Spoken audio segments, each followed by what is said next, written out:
আসসালামু আলাইকুম বন্ধুরা।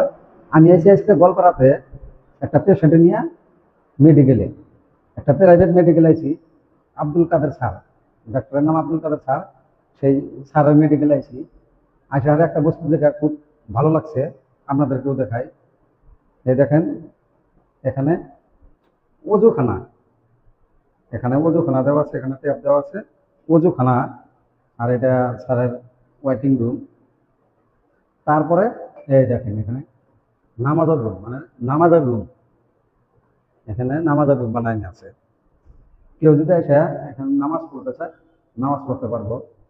এই যে এখানে দেখেন যাই নামাজ দেওয়া আছে। হ্যাঁ, রুমটা খুব সুন্দর, ভালো লাগছে।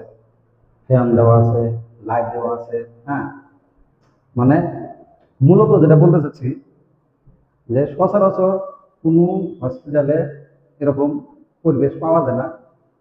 হতে পারে সেটা সরকারি হোক বা বেসরকারি, বা সরকারি গুলো তো থাকেই না, প্রাইভেট যেগুলো আছে সব কয়টাতে থাকে না।